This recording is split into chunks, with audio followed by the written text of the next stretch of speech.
Buenas tardes, licenciado. Buenas tardes, licenciado. Buenas tardes, jóvenes.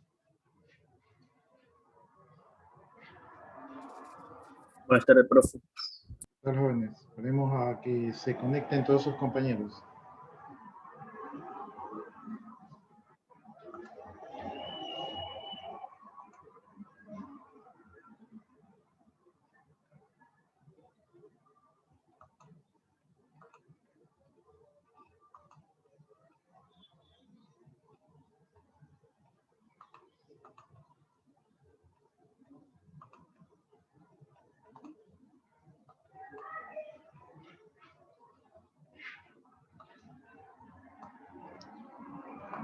Hasta que se conecten, creo que ya les había dicho que tenían la tarea de el diagrama de clases, la sección 12 de esta semana. Para la próxima semana el diagrama de objetos. Y ya les subí el material del modelo conceptual, lo que estábamos viendo ayer. Entonces hay tres documentos aquí, ¿no? Déjenme ver si abren los tres.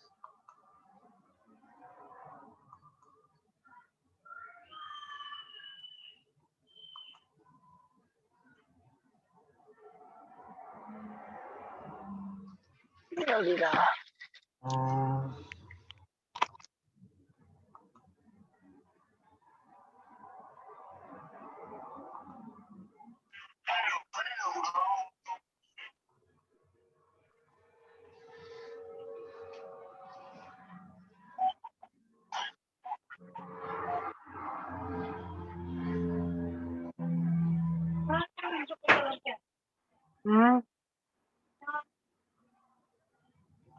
¿Me bañaste?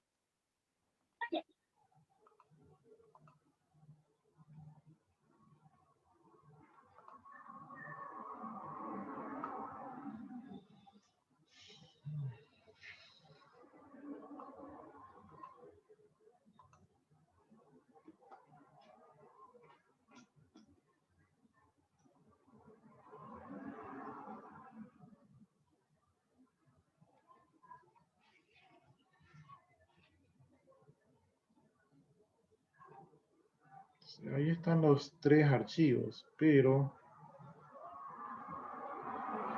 ¿El archivo de qué, profe? de lo que estamos viendo ahorita, del modelo conceptual. Sino que aquí estoy viendo que Ya. solamente se abre el primero, nada más. Entonces eso que estaba... no veo una opción que...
Ya, estoy viendo que no puedo ver todos los archivos, entonces voy a tener que subirlo un archivo, o sea, un archivo uno por uno para que lo puedan ver. Um, ya, eso lo arreglo en esta semana.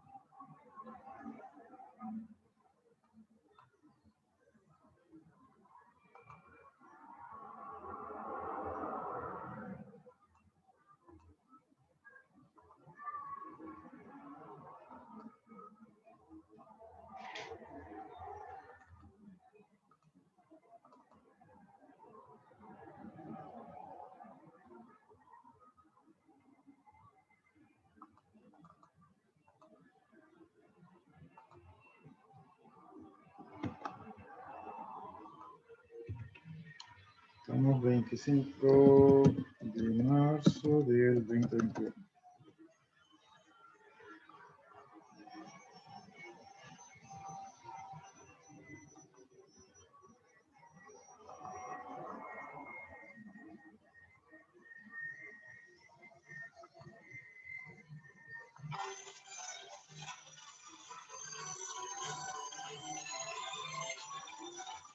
Espérame un segundito.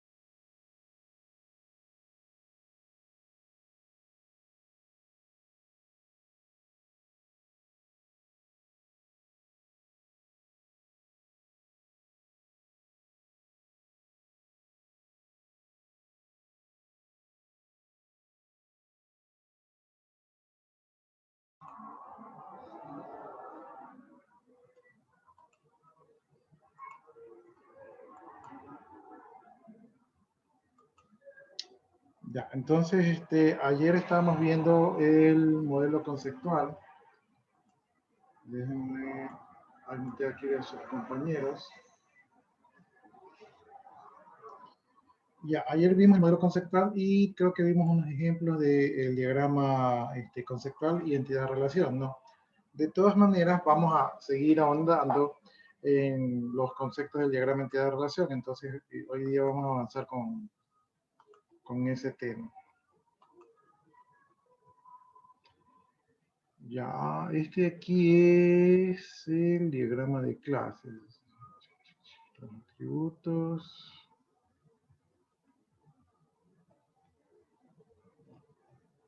Creo que este ya habíamos visto.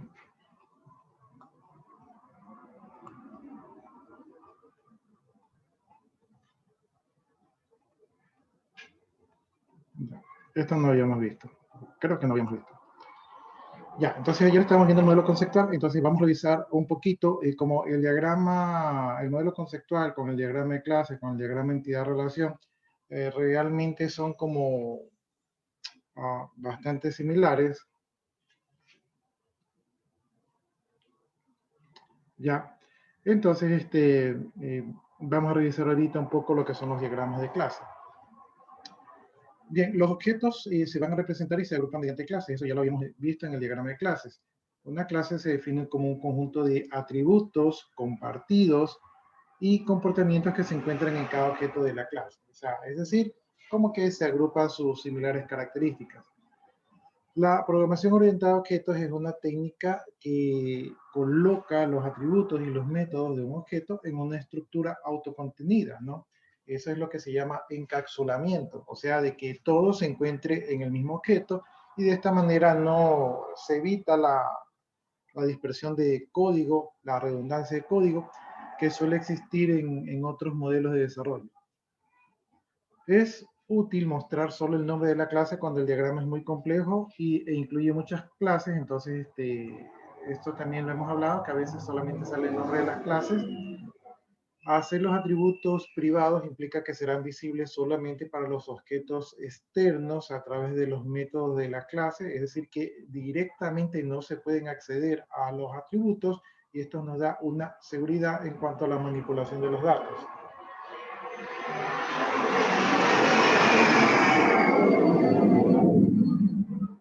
Esta técnica se conoce como el encapsulamiento o u ocultación de información, ¿no? Entonces eso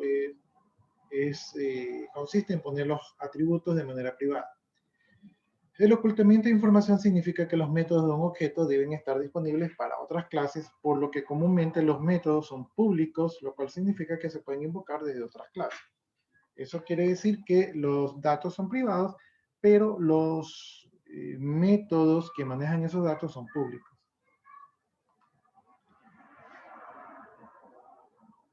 Ya, entonces aquí entramos en el tema de los atributos. Dicen, las clases tienen atributos que representan alguna propiedad de la clase que comparte todos los objetos de esa clase, ¿no? Entonces, como ya hemos visto, las clases son generales, agrupan, ¿verdad? Agrupan definiciones y entonces hay atributos que son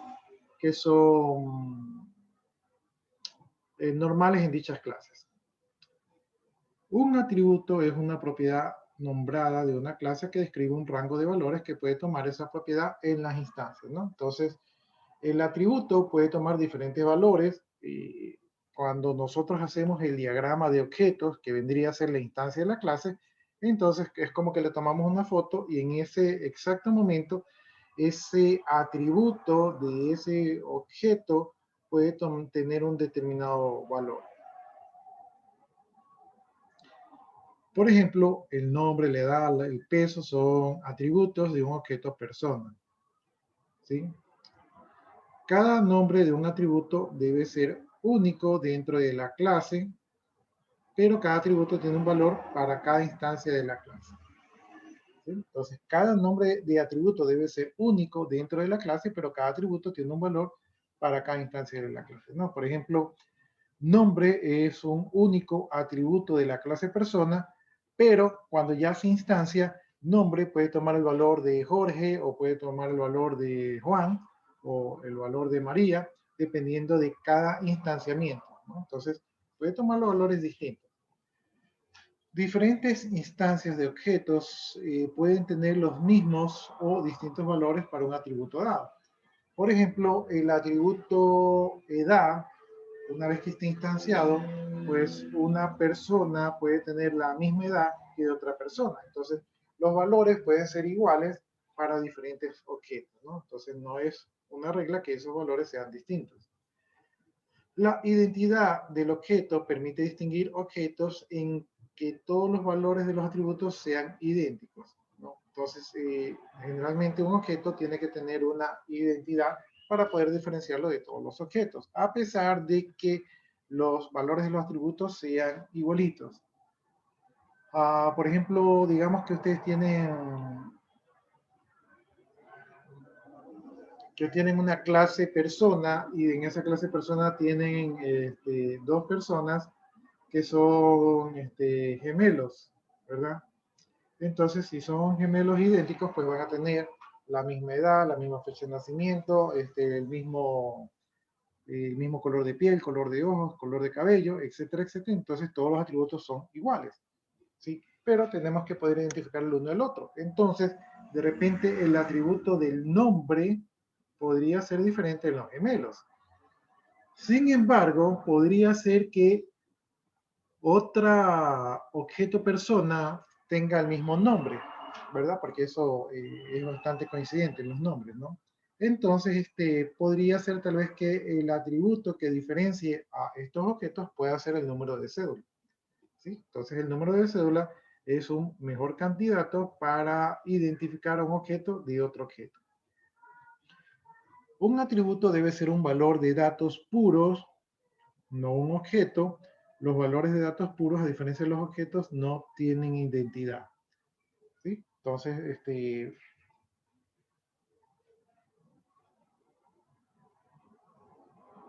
Entonces la idea sería que los atributos tengan valores de datos, ¿verdad? Que no correspondan a objetos. Por ejemplo,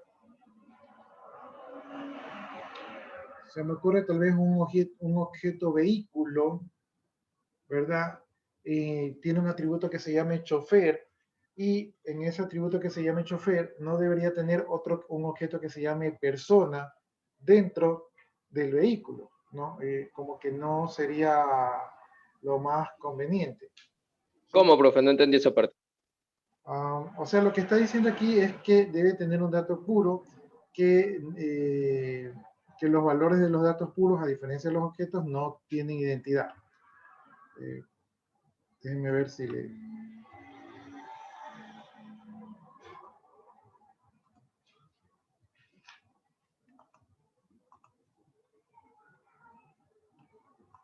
Vamos a ponerlo aquí. Digamos que este de aquí, ¿verdad? Es un objeto vehículo. Entonces vamos a ponerlo vehículo. ¿Ya? Y este vehículo pues tiene sus propios datos como son, qué sé yo, marca, color, cilindraje, etcétera, etcétera. Y aquí tiene, por ejemplo, uno que se llama chofer. ¿Sí? Digamos que en esta definición se ha puesto un chofer aquí que sea el que va a manejar este vehículo. Pero esto, en vez de ser un dato puro, digamos que lo que tiene es, dentro de esto, ¿verdad? Otro objeto que se llama chofer. Y este objeto chofer, pues obviamente debe tener un nombre, no sé, una edad, entre otras cosas, ¿no? Entonces, este no sería un dato puro, ¿verdad? Porque el vehículo, ¿verdad? Contiene un chofer y este chofer a su vez es otro objeto. Entonces, y este objeto a su vez tiene muchos atributos diferentes, ¿no? Entonces, no es, no es no debería manejarse así.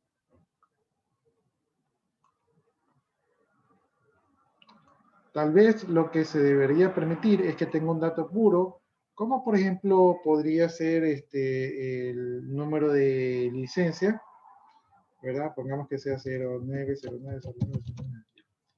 Entonces, digamos que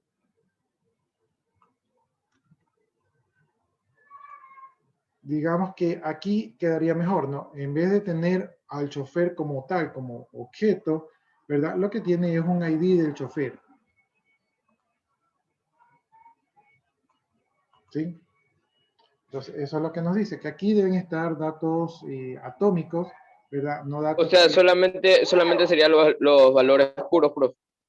Sí, los valores puros, es decir, que no tengan valores compuestos, que sean atómicos, de tal manera de que este dato de aquí, por ejemplo, este dato de aquí, si yo pongo el chofer tiene su propia identificación, ¿no? Entonces estaríamos haciendo que un objeto que tiene una identificación, como es el vehículo, a su vez posee otro objeto que tiene otra identificación, ¿sí? Pero en sus atributos, ¿sí? Entonces, eso no estaría correcto según lo que estábamos leyendo. Lo que estaría correcto es que tenga, por ejemplo, un dato puro, que en este caso es el ID del chofer. Entonces, eso es lo que nos dice allí.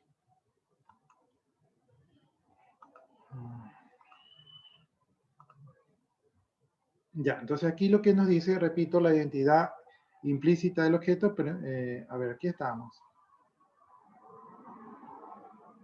Ya, aquí estamos. Un atributo debería tener un valor de datos puro, no un objeto.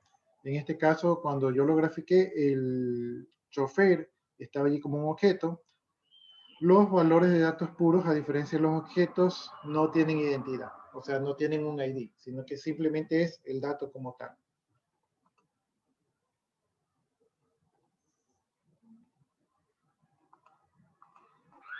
Gracias, profe, no había entendido esa parte. Ya.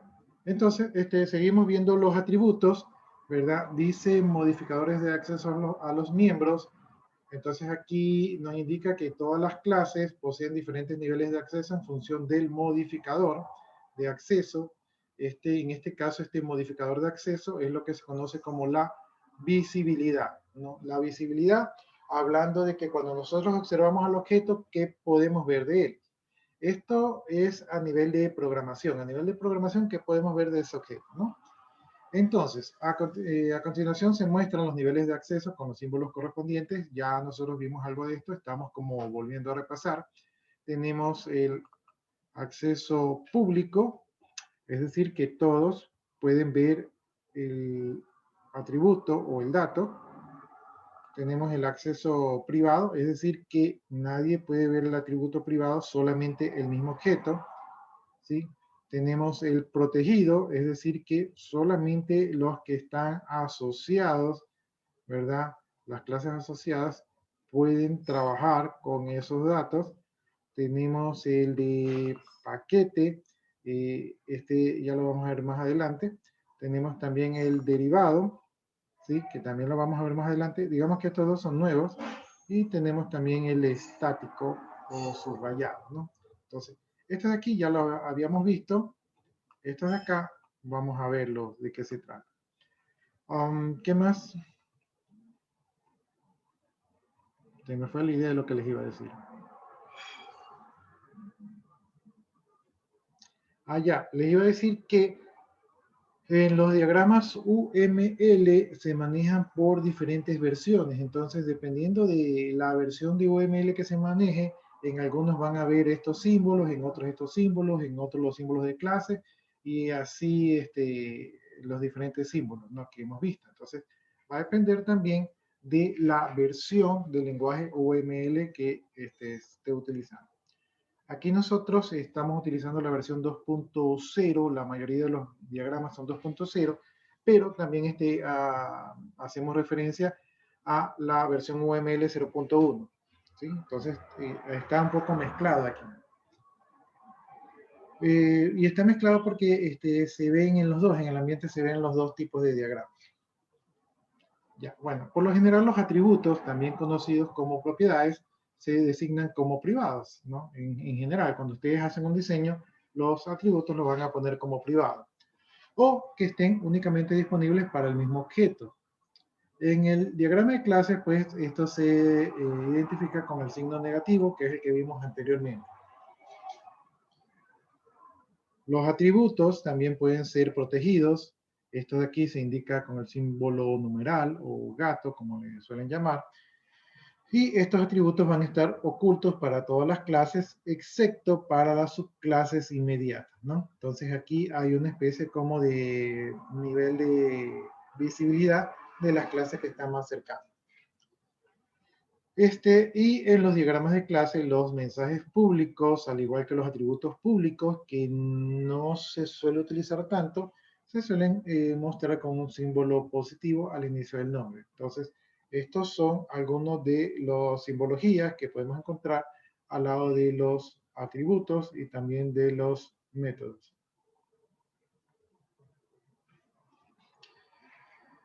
Los métodos, ¿verdad?, u operaciones también suelen manejar paréntesis después de su nombre, lo cual indica que se pueden pasar datos como parámetros junto con el mensaje, ¿no?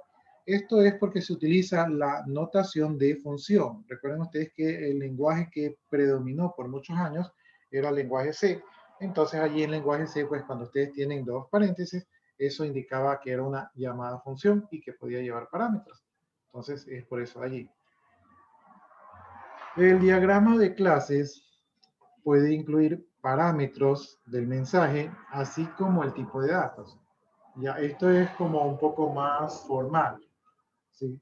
Cuando ustedes trabajan en los bancos, de repente van a encontrar los diagramas de clase un poquito más completos y más formales, como lo menciona aquí, porque ahí suelen ser bastante formales.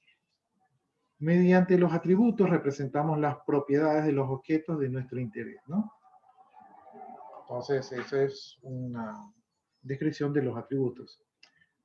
Para cada atributo existe un conjunto de valores permitidos llamado dominio, ¿no? Entonces, no sé si ustedes vieron en conjunto o van a ver en conjunto, cuando ustedes están haciendo operaciones con conjunto, los elementos que forman parte del conjunto solución se denomina dominio. Es decir, que los posibles valores que puede tener una operación se almacena en un conjunto llamado resultado y ese conjunto se denomina el dominio de la función, ¿no? Entonces aquí los posibles valores de los atributos también se los denomina como dominio.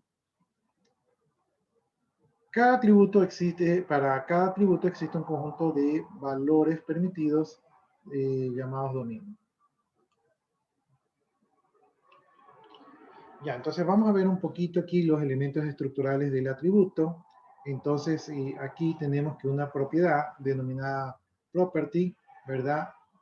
Aquí en el lenguaje UML es una característica estructural. En inglés se leería structural feature. ¿Ya? Y esta característica estructural que nos propone el UML es un clasificador que especifica información acerca del estado del clasificador.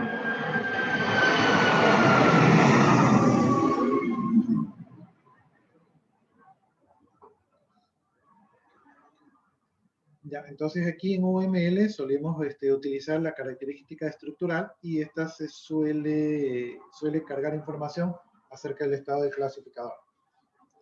En UML2 los atributos del tipo property, ¿verdad? De una clase se agrupan tanto los atributos como las asociaciones, es decir, van las dos cosas juntos, los atributos con sus asociaciones. En el resto de presentación se exponen por separado, ¿no?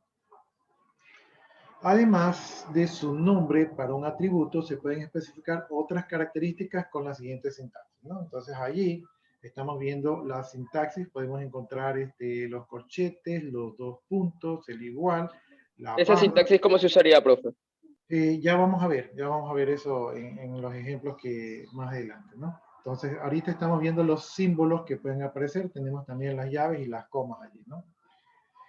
Entonces, aquí nos indica que en estos atributos, ¿verdad? El campo que es obligatorio es la barra, ¿verdad?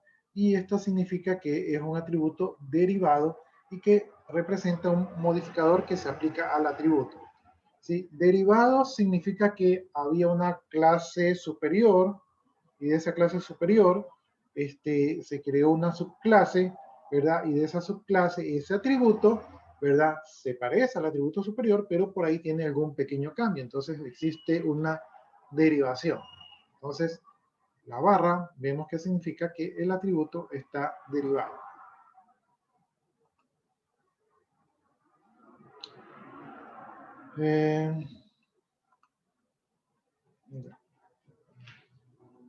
Déjenme que sigo con el problema del mouse que se me salta de golpe. Ya, entonces aquí vamos a ver algunos ejemplos de los atributos, ¿verdad? Con sus elementos estructurales. Entonces, por ejemplo, aquí tenemos un atributo que se denomina origen, ¿verdad? Entonces, origen vendría a ser el nombre, ¿sí? Entonces, aquí está el nombre del atributo, simplemente es su presentación más sencilla. Luego tenemos un más origen, ¿verdad? Entonces aquí estamos hablando de la visibilidad, es decir, que es un atributo público y su nombre. Por acá tenemos origen, dos puntos, punto. Profe, no se le escucha muy bien. Pensaba que era yo. Solamente usted. Se le escucha un poco bajo. Se le escucha Ay, bien no, bajo. pensé que era yo. Yo Escucha el también me audio asusté. y todo. Yo pensé que se me estaban dañando los audífonos. Ya, por, Yo intentando apagar, subir el audio todavía. por dos, no le subí el volumen. Es que este de aquí, déjeme ver. Yo tengo el volumen a full, pero déjeme revisar el tema del micrófono. Oh, ya, profe, no se le escucha nada. No se le escucha nada. Derecho del micrófono. Profe, desconecte y vuelva a conectar el micrófono. Eso sería ¿Verdad? bueno. O si viene implementado con la cámara, desconecte la cámara y vuelve a conectar.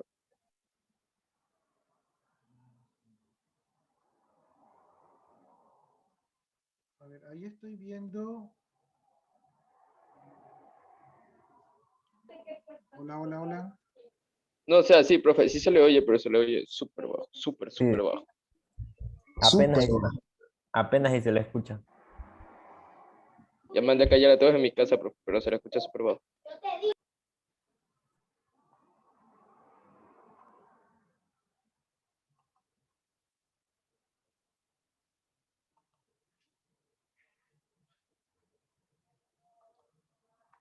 Qué raro. Déjeme ponerme los auriculares.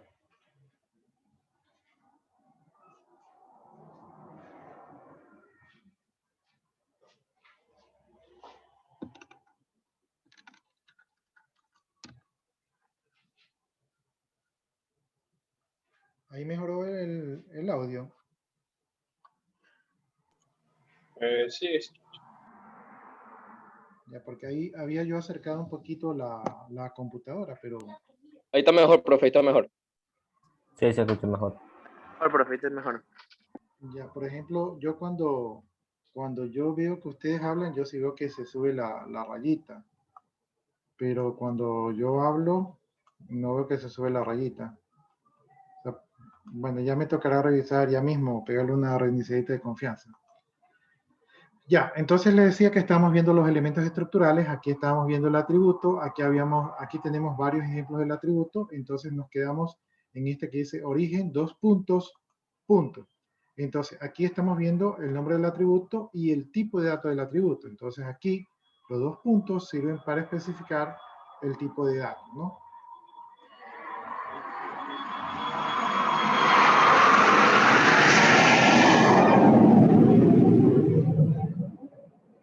Ya, acá tenemos otro atributo. Ahí estoy viendo que están ingresando sus compañeros. Ya, ahí estoy viendo otro atributo. En este caso tenemos nombre, dos puntos, string, conchetes de 0, punto 1, ¿verdad? Esto significa, el primero vendría a ser el nombre, los dos puntos indicarían el tipo de datos, que en este caso sería string, y lo que está entre corchetes vendría a ser un rango que vendría a ser la multiplicidad, ¿no? Entonces, el nombre es un string que puede ser de 0 a 1, ¿sí? Bien, en el siguiente ejemplo tenemos origen, dos puntos, puntos, igual 0,0. Entonces aquí tenemos el origen como el nombre, los dos puntos para identificar el tipo de datos que vendría a ser punto, el igual para indicar un valor inicial que viene a estar entre paréntesis, que sería el 0,0, ¿no? Por acá tenemos otro atributo que es el ID, dos puntos, que va a ser de tipo integer, ¿verdad? Y aquí tenemos un modificador entre las llaves que dice que va a ser read only, o sea que va a ser solamente de lectura. Por acá tenemos la barra y tenemos también la edad, dos puntos integer, quiere decir que el nombre es edad, el tipo es integer, ¿verdad? Y la barra nos indica que es un atributo derivado, o sea que viene de otra clase. Bien, entonces aquí, si se alcanza a ver a lo último, tenemos una definición de una clase persona, ¿verdad? Que tiene, aquí está el atributo derivado edad, que es de tipo integer, aquí está la fecha de nacimiento, que es de tipo day, ¿verdad? Y aquí vemos que la edad, ¿verdad? Es derivada porque la edad se calcula desde la fecha actual menos la fecha de nacimiento, ¿no? Entonces el atributo original debería ser la fecha de nacimiento, pero la edad se calcula a partir de la operación de fecha de nacimiento menos fecha actual. Entonces, por eso este vendría a ser un campo derivado. También podrían llamarlo ustedes un campo calculado.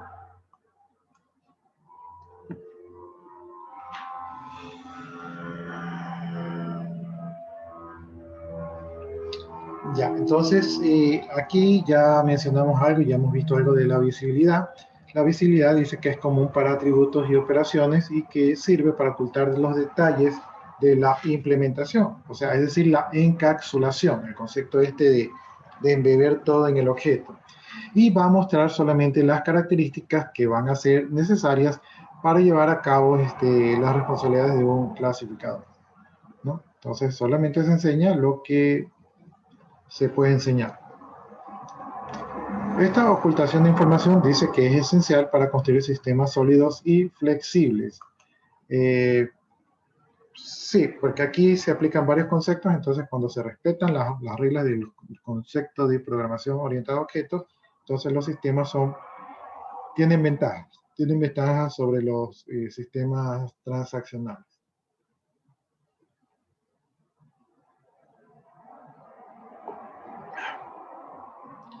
Está haciendo calor, ¿no? está haciendo bastante calor. Ya, entonces UML2 tiene 4 niveles de visibilidad. Y aquí está el public, que ya lo conocemos, donde cualquier clasificador externo puede utilizar la característica, o sea, se ve y se puede utilizar.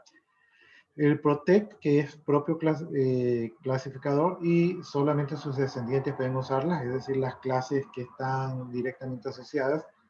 Tenemos el private, que solamente el propio clasificador puede utilizarla, o sea, solamente la misma clase puede modificar esos atributos.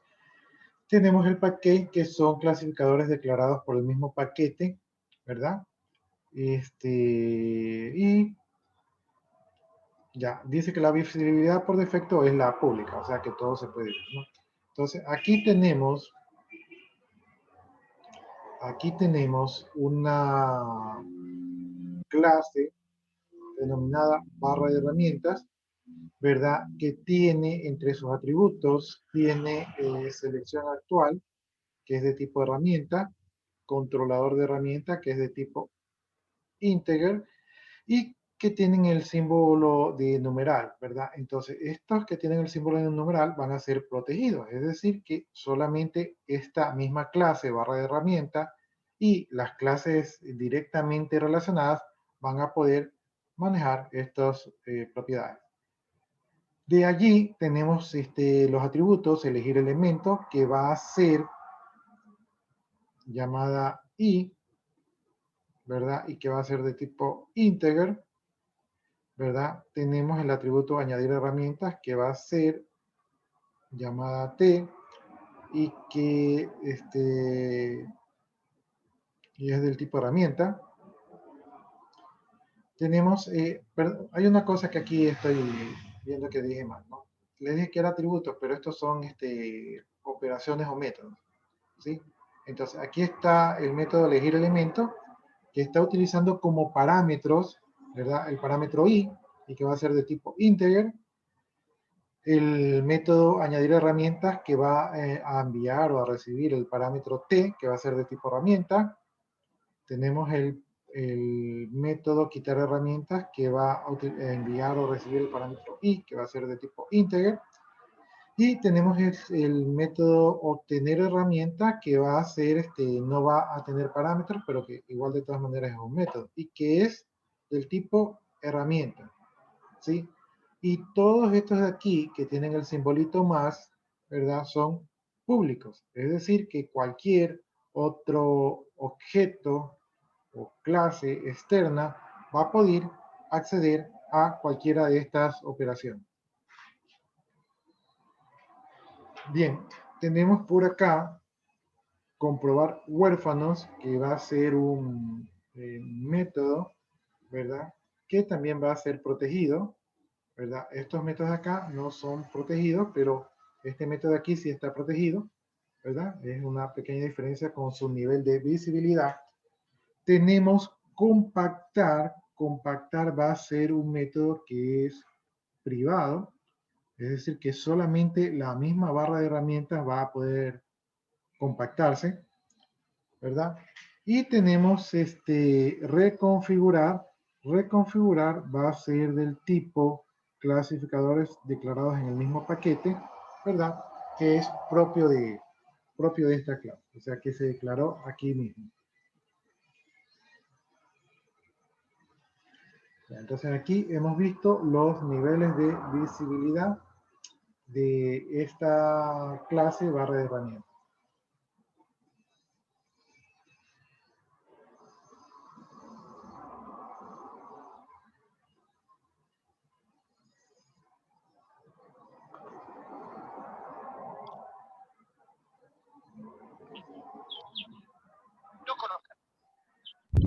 Profe, la pregunta puede ser tonta, pero pongamos si en una parte de cuando se le agrega los atributos no se le pone ni el público, ni privado, ni Eso iba a preguntar yo. la protección, pero está el package. Ah, o sea que va a tener visibilidad por defecto pública. Sí, por defecto es público, o sea, todo el mundo puede ver.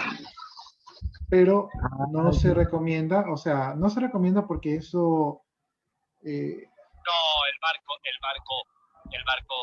bueno, Alberto, Sí, ahí lo muteamos. No se recomienda porque eso genera un nivel de seguridad. Cuando ya se va a codificar, se pone si es pública o privada. Generalmente. Miren, por Sí. ejemplo, aquí no les he puesto nada, ¿verdad? Aquí no he puesto nada, entonces quiere decir que todo esto es público, ¿no? Entonces, ¿qué pasa si el chofer, ¿verdad? ¿Qué pasa si el chofer cambia? Pongámosle que cambia el cilindraje, ya, algo, no que cambie la marca, que cambie el cilindraje. El chofer cambia el cilindraje porque como lo ve, dice, le voy a cambiar el cilindraje y le cambia el cilindraje, ¿verdad? Y luego alguien quiere alquilar este vehículo y piensa que el cilindraje está correcto, entonces le dicen, no, o sea que quiere un carro que pueda subir a la sierra. Y entonces aquí, que tenía cilindraje de 20 caballos de fuerza, aquí le puso 200 caballos de fuerza. Y entonces dicen, no, este es el vehículo que usted necesita. Se estaría cometiendo un error porque alguien pudo cambiar el cilindraje. Ahora, yo vengo y yo les digo que fue el chofer el que cambió el cilindraje, ¿sí? Y el chofer dice, yo no fui. ¿Y cómo sabemos que no fue? Y él dice, no, si cualquiera puede cambiar el cilindraje, ¿por qué voy a ser yo? Es decir, que como tenemos esto público, cualquiera puede cambiarlo, cualquiera puede revisarlo, ¿verdad? Imagínense que este no se tratase de un vehículo, sino que se tratase tal vez de una clase, ¿verdad? Que sea una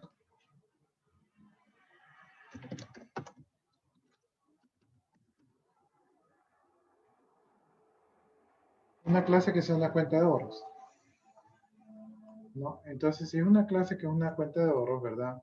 Y aquí entre sus atributos va a tener el ID de la cuenta, va a tener el saldo, sí, el saldo, pongamos, saldo, ¿verdad? Y no se me ocurre que otras cosas más, ¿verdad? Imagínense que cualquiera pueda venir y modificar el saldo y que nadie sepa quién fue.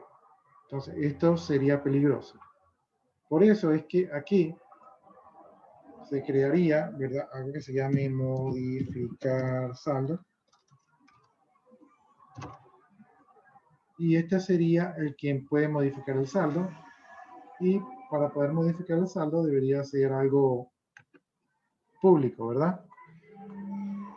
Y acá, para que no nos dañen nada, por ejemplo, alguien que tenga el ID de la cuenta, ustedes saben que hoy en día lo que más buscan es robar los números de cuentas para sacarle las platas, ¿no? Entonces, esto debería ser protegido, ¿verdad? Por ejemplo, aquí también está la clave. Esto debería ser protegido para que si alguien quiere acceder aquí, lo tenga que hacer, pero desde el procedimiento permitido, y el procedimiento permitido pues tiene su validación, ¿sí? Entonces poner esto al público nos toca riesgos de seguridad, o sea, porque aquí tal vez no haya validación, mientras que por aquí podemos poner validación, controlar y sacar estadísticas y todo. Ahora, ¿qué pasa si yo cuando creo esto, dejo abierto el saldo, pero también modifico el saldo por acá? O sea, puedo utilizar directamente el atributo o también llamar al método. Eso quiere decir que si yo hago una validación aquí, tengo que acordarme de que por acá también están accesando y poner la misma validación por acá. Entonces, como si yo me olvido de hacer esto, estoy provocando errores en el momento de desarrollar, ¿no? Entonces, por eso, lo recomendable es poner el nivel de visibilidad según corresponda, ¿verdad? Y que únicamente cuando estamos trabajando en programación orientada a objetos, únicamente los métodos u operaciones puedan modificar la información de su propia clase. Entonces, esa sería la razón.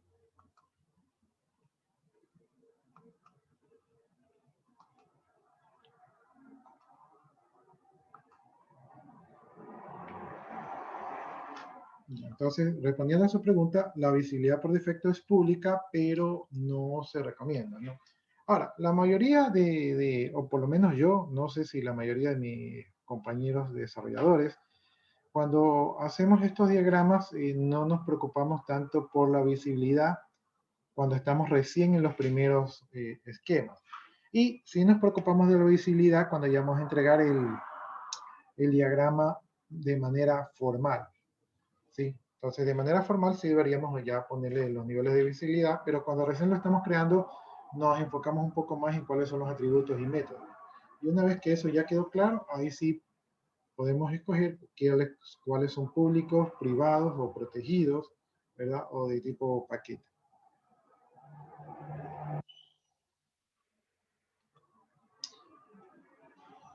Bueno, entonces, ya vamos viendo aquí las características, dice, de un atributo u operación de una clase o clasificador en general pueden ser estáticos o dinámicos, ¿no? Entonces, el atributo, la operación o el clasificador pueden ser de tipo estáticos o dinámicos, ¿no? Dinámico, ¿verdad? Quiere decir que cada instancia del clasificador tiene su propio valor o su instancia para la característica, que es la opción por defecto, o sea, que sea dinámica, ¿no? Entonces, cuando es dinámica, ahí la propiedad es denominada isStaticFalse, porque no es estático. Entonces, como no es estático, por deducción, pues, es dinámico. Y también tenemos la estática, entonces aquí dice que hay un único valor para la instancia o para todas las instancias del clasificador y se muestra subrayado el nombre. Entonces aquí podemos encontrar que dice propiedad isStaticTrue, o sea que si es estática es verdadero y por lo tanto no se deben mover, ¿no? Aquí hace mención que en UML1 esta propiedad de alcance, ¿verdad? Tenemos lo que es instancia versus clasificador. Entonces, esta dice que esta de aquí todavía se podría manejar.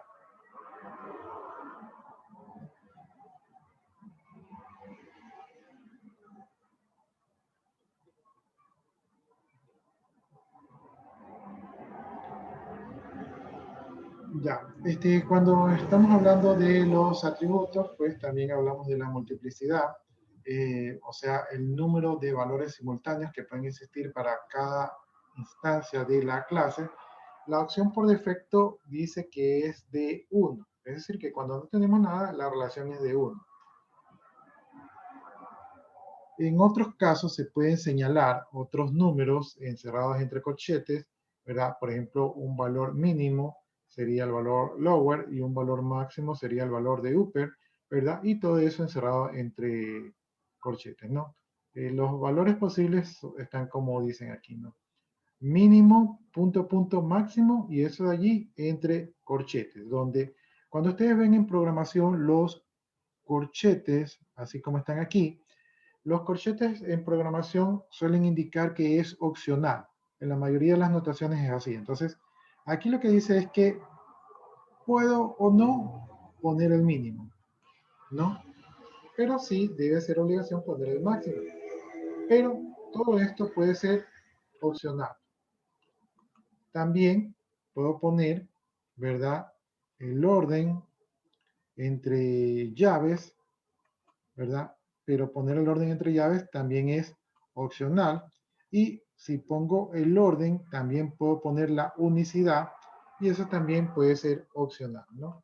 Entonces, para ver lo que quiere decir allí, podemos ver acá los ejemplos que dice mínimo va a ser un valor entero que generalmente es de 0 o de 1. Máximo va a ser un valor entero que generalmente es asterisco o un valor, ya lo hemos utilizado. Orden va a ser igual a ordenet si es que está ordenado y un ordenet si es que está desordenado. El símbolo de pi o la barra vertical que nosotros vemos aquí generalmente significa que debemos escoger o el uno o el otro, ¿sí? Y cuando vemos entre llaves significa que sí es obligatorio, ¿no? Entonces aquí es obligatorio poner uno de los dos valores, ¿verdad? Y esto va acompañado de lo que significa la orden. Pero como ustedes ven, todo esto es como todo esto está entre corchetes, todo esto es opcional, ¿no?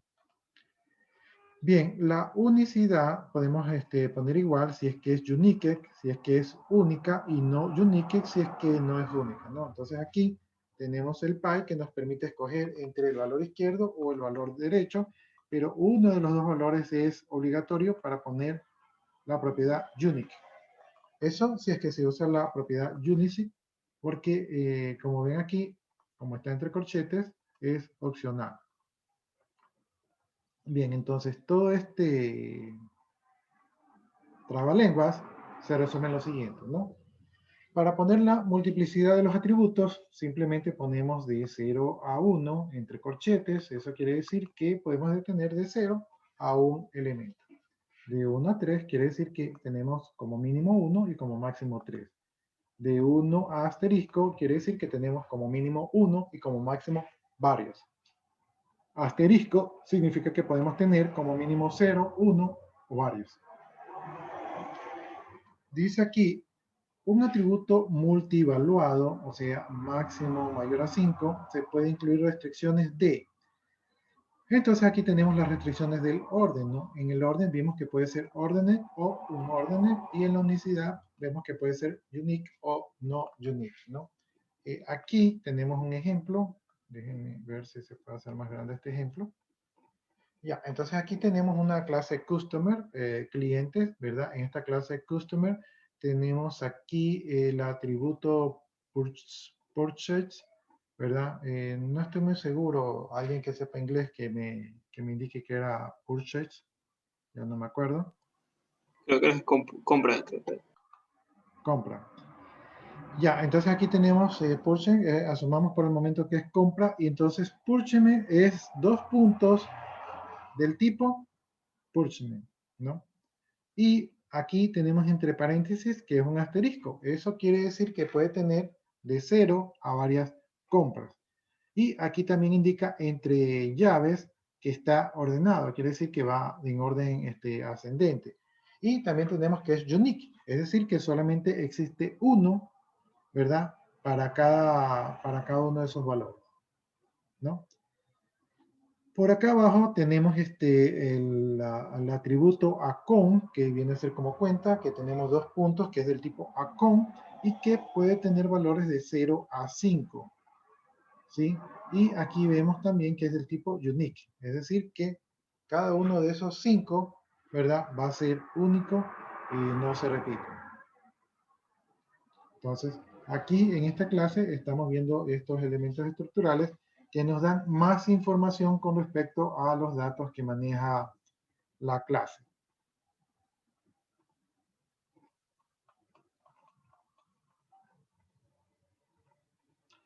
Ya, los modificadores que nosotros podemos aplicar en un atributo, ya hablando de UML2, son read only, es decir, que ese atributo va a ser únicamente de lectura y que no puede ser modificable. Subset, ese subset quiere decir que va a ser un conjunto de un atributo, en este caso el atributo referenciado, ¿no? Redefines significa que se va a definir un atributo heredado del atributo referenciado. Ordered significa que los valores simultáneos de ese atributo multivaluado van a estar ordenados secuencialmente. Unique quiere decir que no puede haber duplicados de un atributo multivaluado. Restricción del atributo, esta va a ser una expresión que va a especificar una restricción a nivel de atributo que puede ser definida por el usuario. Es como una restricción personalizada. Entonces, estas cosas de aquí podemos encontrar en los atributos en UML2.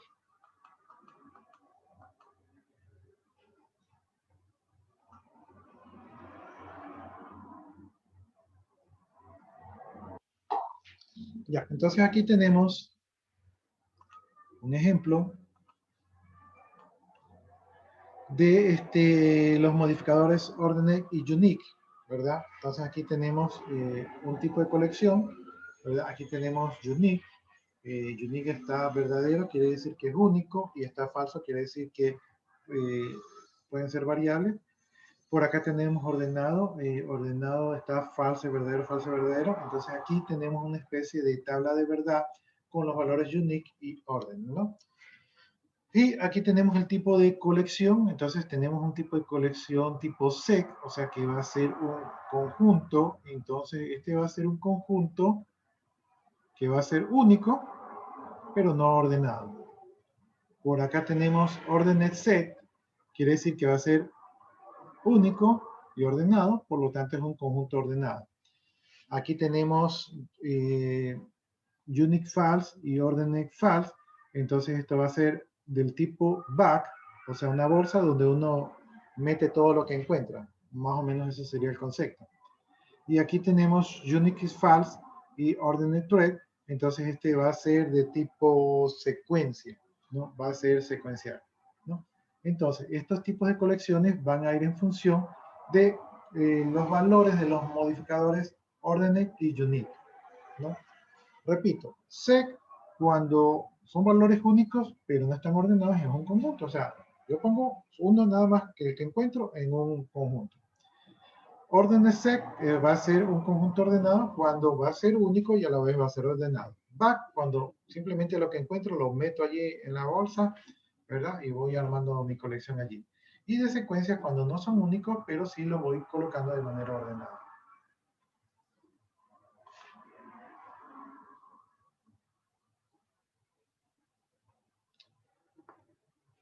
Ya, entonces, y ahora vamos a hablar de la operación. Dice que la operación es una característica de comportamiento de un clasificador que especifica información acerca del comportamiento asociado al clasificador, ¿no?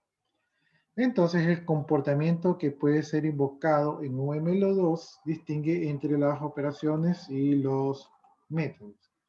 Entonces, una operación en UML2 especifica el servicio que se puede requerir de cualquier objeto de una clase, ¿no? Entonces, una operación es el servicio que se puede requerir de cualquier objeto de una clase. Y un método es la implementación de la operación. ¿Sí? Entonces, acá más o menos es cuando se comporta como clase y acá es más o menos cuando se comporta como objeto. Cada operación que no sea abstracta tiene un método con un algoritmo ejecutable.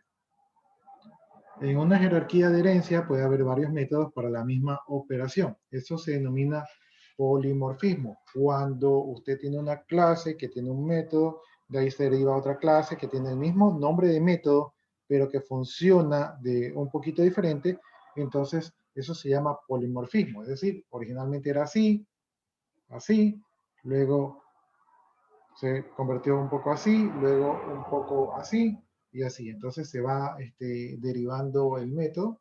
Entonces eso se conoce como polimorfismo. Es similar, es parecido, tienen el mismo nombre, pero algo van cambiando un poquito.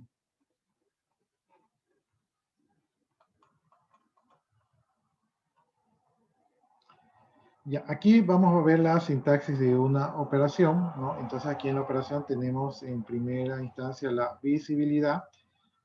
Aquí la tenemos entre corchetes, eso quiere decir que la visibilidad es opcional, la podemos poner como no la podemos poner. Tenemos entre los símbolos mayor que y menor que el nombre, quiere decir que el nombre sí es obligatorio, va porque va. De allí tenemos que los paréntesis, ¿verdad? Entonces entre los paréntesis, allí también están como obligatorios, es decir, que los paréntesis tienen que ir para que sea identificado como una operación. De allí vemos que hay entre corchetes lo que es la lista de parámetros. Entonces la lista de parámetros podría ser opcional, la podemos poner o no. De allí tenemos entre corchetes todo esto de aquí, quiere decir que todo lo que viene es opcional. Dentro de lo opcional podemos poner los dos puntos y una vez que ponemos los dos puntos podemos poner el tipo de dato de retorno, que también puede ser opcional. Y también podemos poner la multiplicidad, que también es opcional, ¿verdad? Y también podemos poner el modificador, ¿verdad? En general el modificador también es opcional. Y si ponemos el modificador, ¿verdad? Podemos poner una coma y podemos poner otros modificadores si es que lo hay. Y también podemos poner un símbolo de asterisco para indicar que hay más modificadores, ¿no?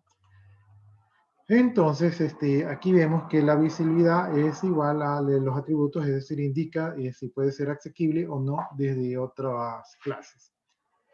La lista de parámetros, pues una lista de parámetros separadas por comas. El tipo de datos de retornos es el tipo de datos devuelto por la operación, porque a veces devuelven datos. La multiplicidad es la multiplicidad del tipo de datos de retornos. El modificador representa un modificador que define la naturaleza de la operación. Y aquí nos indica que las operaciones pueden ser dinámicas o estáticas, al igual que los atributos. No conté. Ya, aquí en cambio vamos a ver la sintaxis para cada uno de los parámetros de la operación, Ya, claro. ¿no? Entonces, primero tenemos que la dirección es opcional, ¿verdad? El nombre sí es obligatorio. El tipo de dato también es obligatorio. Y de allí, Oye, ma, todo lo que viene ¿quién está allí encerrado aquí en nuestra familia? es opcional, ¿sí? Y dentro del opcional de los parámetros podemos poner también la multiplicidad. También podemos poner un símbolo igual y podemos poner el valor por defecto, ¿verdad? También podemos poner el modificador como algo opcional y podemos separar con comas y podemos poner otros modificadores y así sucesivamente. Entonces, esto es para los parámetros, ¿no? Entonces, aquí en la dirección, ¿verdad? Nos va a indicar la dirección del parámetro. Si es un parámetro de entrada, va a ser del tipo in. Si es un parámetro de salida, va a ser del tipo out. Si es un parámetro de entrada y salida, va a ser del tipo in out. La opción por defecto es in, o sea, un parámetro de entrada, ¿no? El tipo es el tipo de datos del parámetro, entonces eso ya hemos visto. La multiplicidad es igual a la multiplicidad de los atributos, indica cuánto es la cantidad de atributos que se va a manejar allí. El modificador va a representar un modificador que define algunas de las características de la operación de los modificadores que ya vimos anteriormente. Entonces, este es el formato para los atributos. Ya, entonces aquí tenemos ejemplos de operaciones, ¿verdad? Entonces aquí tenemos la operación mostrar. Sabemos que es una operación porque tiene los paréntesis allí. Y en este caso, pues únicamente está el nombre. Tenemos más mostrar, en este caso tenemos el modificador de visibilidad más el nombre, ¿sí? Entonces sabemos que es público. El de acá también era público, aunque no diga nada. Por acá tenemos el nombre y los parámetros y sabemos que va a ser del tipo conjunto, del tipo sec, ¿no? Entonces el nombre va a ser n, ¿verdad? Y n va a ser de tipo nombre. Y tenemos que S va a ser de tipo string, ¿no? Entonces, N viene a ser el primer parámetro y S va a ser el segundo parámetro, ¿no? Luego tenemos otra operación. Esta operación ya no tiene parámetros, ¿verdad? Pero va a devolver un dato que va a ser del tipo integer, ¿no? Entonces, integer va a ser el tipo de dato de retorno de toda esta operación. Luego tenemos otro nombre que va a ser de tipo saldo, ¿verdad? Entonces saldo tiene un modificador que indica que va a ser de tipo query. Es decir, que va a ser únicamente una consulta. Luego tenemos aquí otra operación, ¿verdad? Aquí tenemos el nombre de la operación y dentro de la operación vamos a tener la dirección. Aquí tenemos el nombre del atributo, la dirección, es decir, que va a ser un parámetro de entrada, el nombre del atributo o del parámetro, perdón, este es el tipo de dato, el tipo de dato del parámetro y un valor por defecto que en este caso va a ser Pepe. ¿Ya? Entonces, aquí hemos visto cómo se están aplicando todos estos elementos estructurales en estos ejemplos de aquí.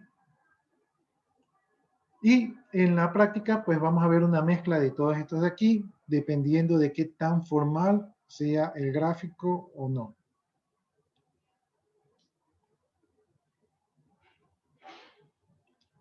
Ya, los modificadores que se pueden aplicar a una operación en UML2 son, dice, redefines, ¿verdad?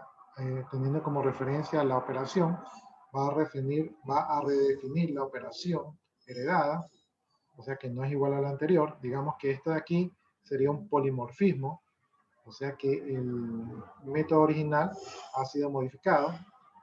Tenemos el tipo query, es decir que la operación no va a cambiar el estado del sistema, simplemente se trata de una consulta, no puede causar ningún daño. Tenemos el tipo ordering, es decir que los valores simultáneos del parámetro de retorno, que va a ser multievaluado, van a estar ordenados secuencialmente. Tenemos del tipo unique, ¿verdad? Es decir que no van a existir duplicados o valores simultáneos en el parámetro del retorno que sea multievaluado. Tenemos restricciones de operación, es decir que es una expresión que especifica una restricción a nivel de operaciones de la clase. Entonces, estos de aquí son los diferentes modificadores que se pueden aplicar en la operación.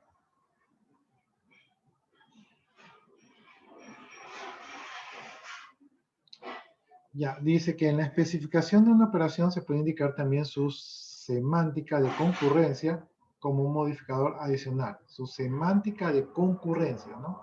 Entonces podemos encontrar estos modificadores que son secuencial, es decir, que no permite concurrencia. Guarded, es decir, que permite varias instancias en ejecución de la operación, pero solamente se puede iniciar una, mientras que las otras van a quedar bloqueadas hasta que la primera concluye. Y concurrent, es decir, que permite la concurrencia, es decir, varias instancias de ejecución a la misma vez, ¿no? Dice que va a ser responsabilidad del implementador incluir los mecanismos necesarios para que se verifique dicho comportamiento. Ya, entonces tenemos estas modificadores adicionales dependiendo de la manera como se realizan las operaciones.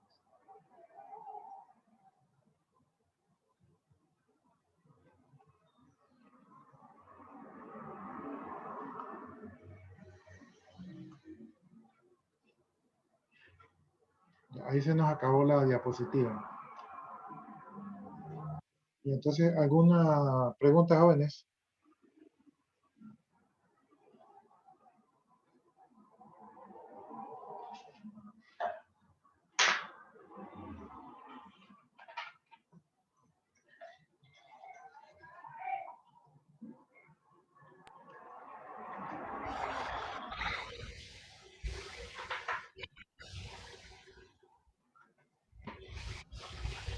¿No hay preguntas?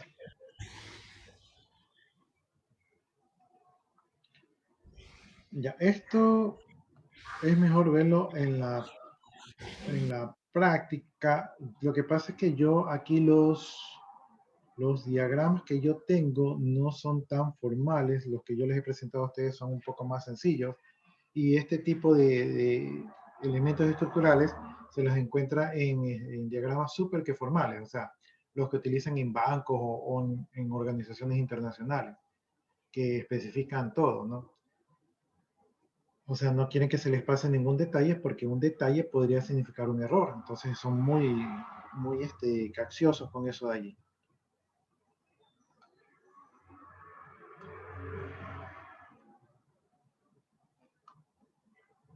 Déjenme repasar esto del inicio. Básicamente lo que estamos viendo son los atributos, pero de una manera más formal del diagrama de clases. ¿Sí? Ahí vimos los modificadores, ¿verdad? Ya vimos los de paquetes, los derivados, ¿verdad? Y los estáticos.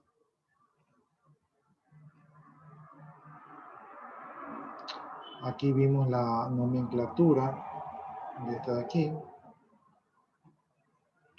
Aquí vimos un ejemplo de cómo actúan esos modificadores sobre los atributos.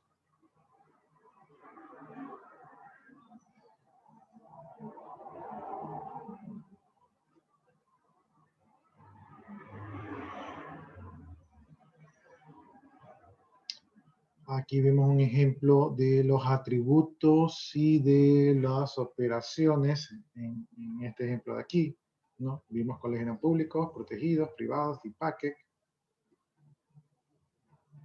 Aquí vimos también que existían unos modificadores adicionales que podían indicar, ¿verdad?, si el atributo era dinámico o estático.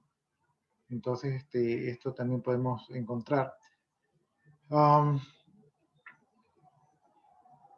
Ya, dinámico es, por ejemplo, que cambian su valor, ¿verdad? O sea, si yo tomo, por ejemplo, a una persona y de repente tengo un atributo que diga acción, ¿verdad? Y en un momento saco un diagrama de objetos y esa persona está caminando y de repente saco nuevamente más adelante una foto del diagrama de objetos y esa persona ahora está hablando y más adelante saco otra foto del diagrama de objetos y esa persona ahora está durmiendo. Entonces ese sería un atributo que es dinámico porque va cambiando. Un atributo estático podría ser el de un carro. Digamos que un atributo del carro sea el número de placa, ¿no? Entonces el número de placa generalmente es un atributo estático que no debería de cambiar, ¿sí? Entonces ahí podríamos aplicar eso de allí.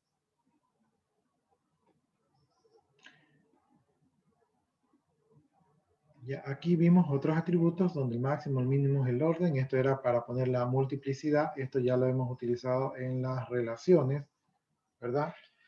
Aquí también vimos otros,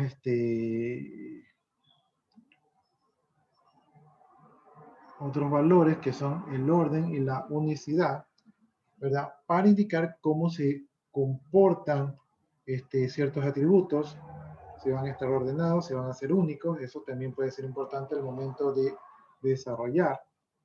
Incluso estas cosas de aquí, estas que estamos definiendo aquí, se ponen como reglas en la base de datos. Y cuando nosotros ponemos reglas en la base de datos, eso es lo que se les conoce a veces como las reglas del negocio. Es decir, no hacer que la validación la haga directamente el programa, sino que hacer que la validación ocurra en la parte de atrás de la base de datos. Y eso permite independencia de que si un programador se equivocó en la parte de desarrollo, pues en la parte de la base de datos no permite los errores, ¿no? Entonces, algo de eso se puede aprovechar. Aquí tenemos más atributos, React Only para saber que el atributo es de solo lectura, SunSex para saber que el atributo es un subconjunto de otro atributo, Redefines para saber que el atributo original se ha redefinido por algún nuevo valor, Ordenes para saber que los datos que están en el atributo vienen ordenados, Unique para saber que los valores son únicos, ¿verdad? Y aquí hay restricciones de los atributos que se pueden poner a nivel de base de datos y eso a veces se utilizan como lo que se conoce las reglas del negocio, ¿no? Es un modelo de desarrollo de 3 capas, ¿no? Que tiene el front-end, el back-end, o sea, el servidor, y también tiene las reglas del negocio en la mitad. Para ser independiente lo que es el diseño, de lo que es la regla del negocio y lo que es el almacenamiento. Bien, aquí también vimos lo que se puede obtener con los modificadores Ordenek y Unique.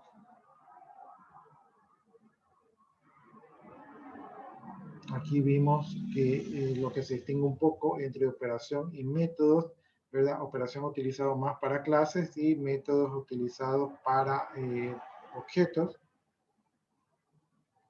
Y las operaciones también pueden ser no abstractas, o sea que no son imaginarias, y también hay el tema del polimorfismo cuando los métodos se cambian. También vimos que en las operaciones hay conceptos de visibilidad, parámetros, tipos de datos de retorno, multiplicidad y modificadores. También vimos que dentro de los parámetros tenemos las direcciones, los tipos de datos, la multiplicidad y también otros modificadores.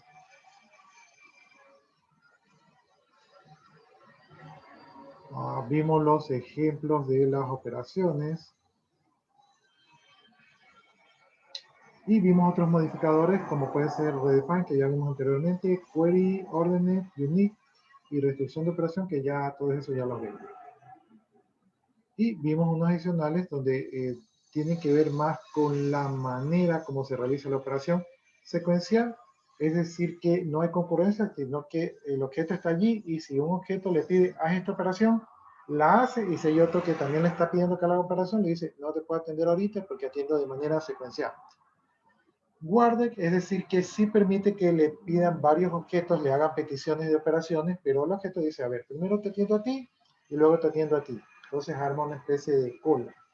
Y concurrente es que le permite las operaciones simultáneamente, es decir, que uno le pide una operación, lo atiende, otro le pide una operación, lo atiende, ¿no? Entonces,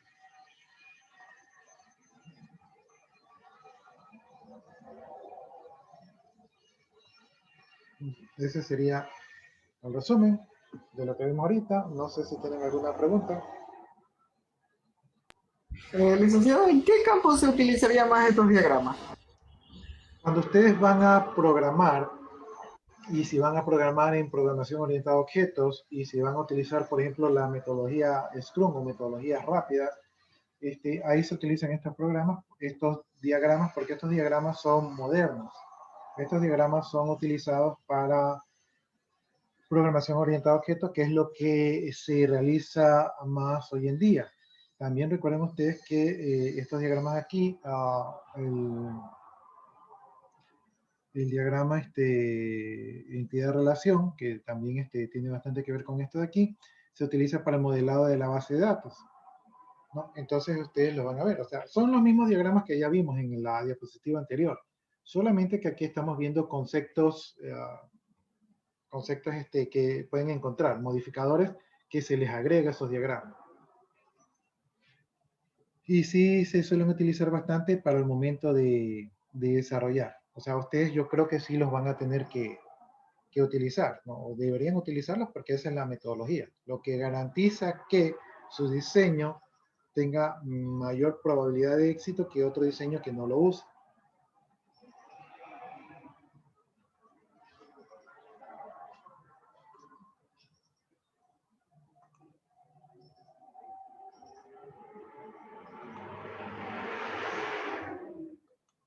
Licenciado, los diagramas que usted ha mostrado, tendría una pregunta de que si los diagramas que usted ha mostrado representan lo mismo de lo cuando vayamos a hacer la práctica.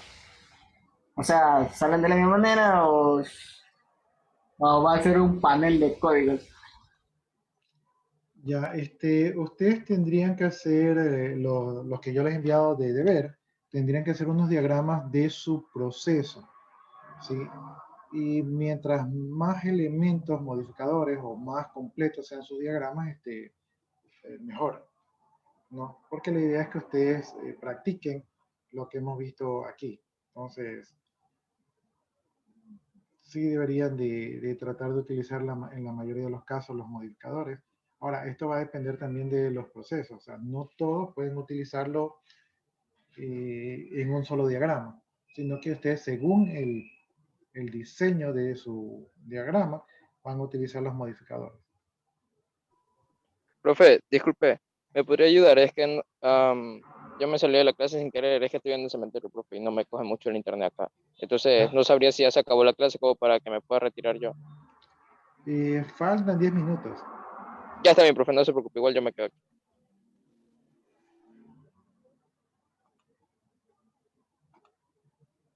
Yo decía sobre los diagramas porque como licenciado de fundamento, también me enseñó sobre la página y la aplicación de Python, iba a decir, de Pixane, de que escribías el código y cuando lo ibas a ejecutar se pondría en diagrama.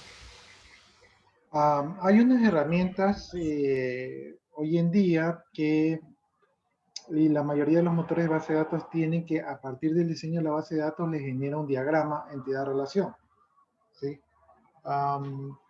Y hay herramientas que permiten que usted haga el modelo y le generan los diagramas en la base de datos. Entonces, hoy en día hay muchas herramientas que buscan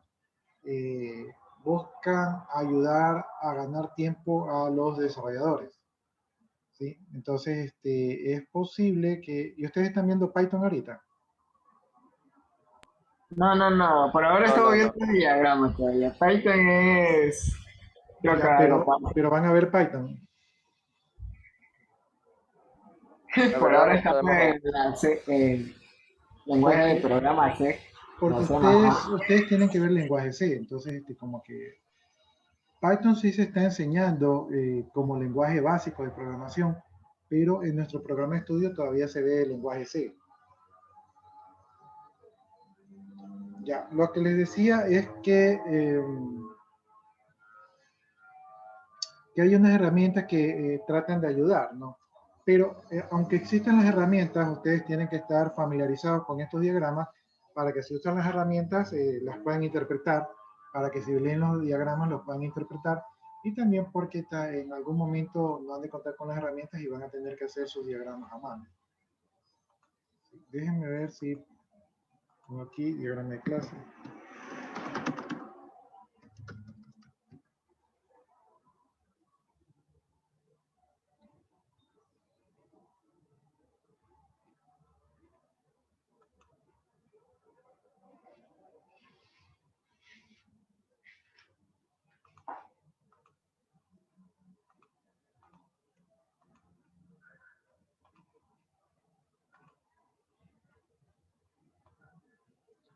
Ya, aquí en internet puse diagramas de clase. Lo que sucede es que aquí eh, no se puede ver de manera grande los diagramas de clase. Déjenme ver aquí, si aquí cómo cargan. Ya, noten ustedes aquí, no sé, creo que no se aprecia muy bien, pero aquí los diagramas de clase son bastante sencillos. Este de acá, por ejemplo, parece un poco más complejo.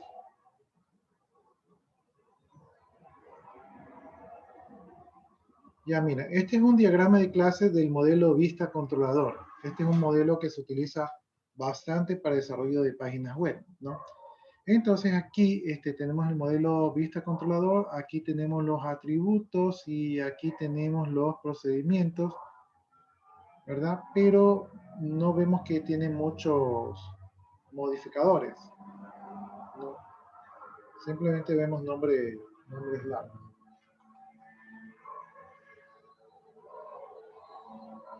Este diagrama de aquí que ustedes están viendo, este diagrama aquí se parece un poco a los que suelen generar las bases de datos, ¿no? Entonces aquí estamos viendo un diagrama, aquí sí tiene sus modificadores, ¿verdad? Aquí tienen el tipo de datos, aquí tienen las operaciones y estos son, hay relaciones de pertenencia, ¿no? De agregación, ¿sí ven? Pero como ustedes se están dando cuenta, y estoy buscando aquí en Google, la mayoría de los diagramas son sencillos, o sea, no tienen no son tan completos. ¿Sí? Entonces la gente no lo suele hacer tan completo. La mayoría de los diagramas completos ustedes los ven en los bancos o en organizaciones, en otras organizaciones. Pero sí es bueno que los conozcan. Oh, aquí no se puede ver bien el diagrama.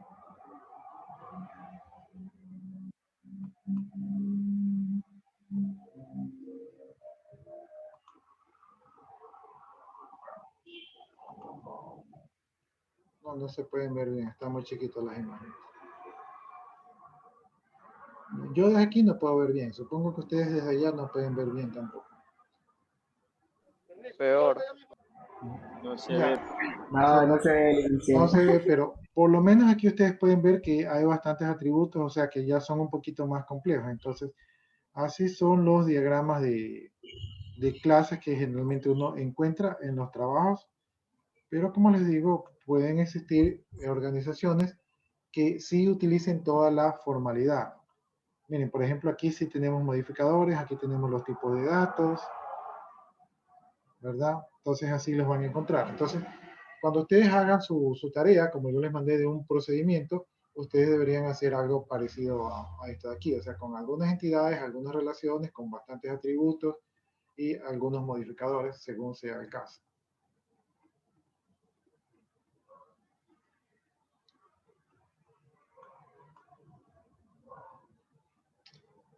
Bueno, ¿más preguntas, jóvenes? Porque ella no me ama. Porque Para eso no hay solución. Pregunta no vaina, es- tío, lo que yo me no sé es que para acabo de ver la usted, clase. Profe, una pregunta. ni así se ponga. Y lo que es para usted, así se quite. Así dice el dicho. No. Profe, Dígame. mañana sí hay clase. Mañana, ¿por qué no habría clase? No sé. La Ya próxima sé que semana tomó es las por el grupo. vacaciones. Feriado, ¿no? la verdad, licenciado. Viene el Semana futuro, Santa, viene el futuro. ¿Qué esa feriado Semana es Santa, ya mañana? ni me acuerdo. ¿Qué Este No es feriado? el próximo viernes. O el otro Mañana viernes. es 26 de marzo. ¿Qué se celebra? No sé. Yo pensaría que sí, clase, porque yo no he escuchado nada en el grupo de los docentes, no han dicho nada. O es el otro viernes. No sé qué se Es el celebra. otro, muchachos, es el otro. El Ya de es el Viernes otro. Santo. Todo sí. El Viernes Santo, no sé, la verdad que no sé mucho de esas fechas. Porque el próximo viernes es Semana Santa. Ah, entonces seguramente sí ha de ser feriado. ¿Alguna otra inquietud, jóvenes?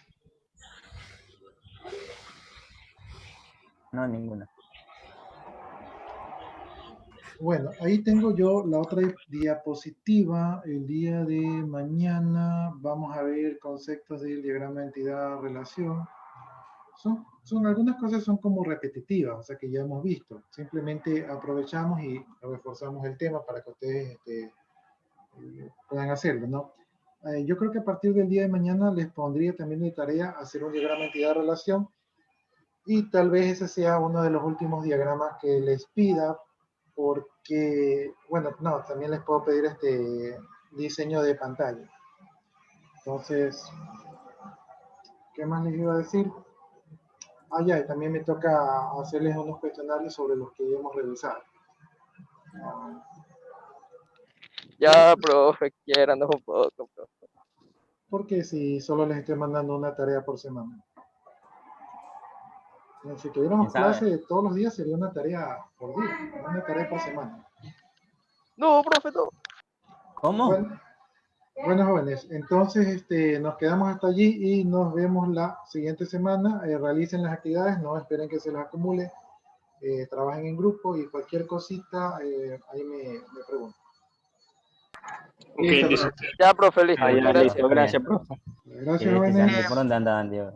Yo me quedo aquí, Gracias, licenciado. Que pasen. Buena tarde. Ni yo tenía me quedo plata. aquí copiando Buenas las tardes. asistencias y si ustedes gustan ya se pueden desconectar. Ya, licenciado. Tenga buena tarde. Nuevo licenciado. Igualmente, jóvenes. Gracias. Hasta la próxima. Hasta la próxima, jóvenes.